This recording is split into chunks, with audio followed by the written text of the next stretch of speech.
Hello. So in regards to the starting part of this, the problem component of this patient, while I was assessing and watching this patient move, the two biggest things that I seen personally was the ability to reach forward and laterally. The patient had a lot of difficulty with that without using, her arms as a base of support. And the other thing was scooting out to the edge of the bed without using her arms. Uh, so there's like, her anticipatory postural control was poor. And why was this a problem? Well, there's multiple things. One, probably engaging her core, uh, probably the motor control, ability to weight shift laterally, uh, knowing which side to elongate, which side to shorten, and this all could be potentially caused from compensation. She really liked to use her arms a lot to increase her base of support, and I guess she felt more safe and more stable. But also she might have just a decrease of awareness and ability to problem solve because she did have uh, a traumatic brain injury, anterior blow to the front of her brain, and just the practical reason is her movement strategy was she really wanted to use her arms on the side of the bed to increase her stability. Some goals that I had was in 2 weeks, patient be able to scoot to the edge of a seated surface independently and without assistance of upper extremity in preparation of sit to stand transfers.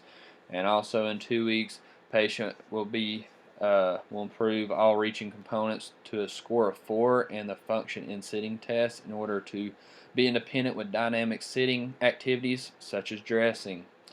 And of course, the fun parts, the interventions. Uh, I think one of the starting points that I would do is just weight shifting.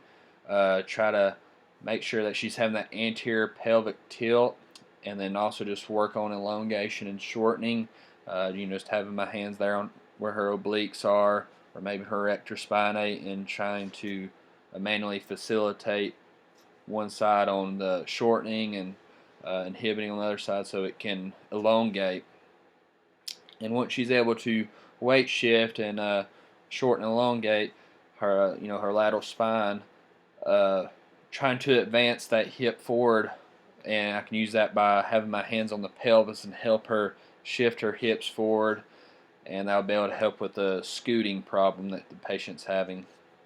And in regards to reaching, I can have the patient reach for cones, have her sitting like on the side of a bed, and trying to just have her arm resting by her side while she's reaching over and work on that elongation of that same side that she's reaching towards, and I can increase the distance, can make it fun, and can toss a balloon, have her tap in a balloon, really try to challenge that limits of stability that she has, and also just working on that motor control of changing directions, and also another good intervention would be like a PNF chopping pattern.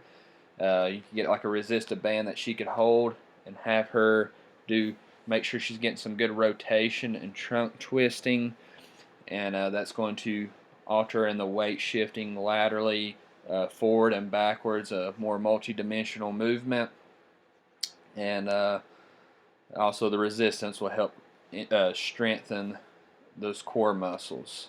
So those are the components that I came up with and the interventions.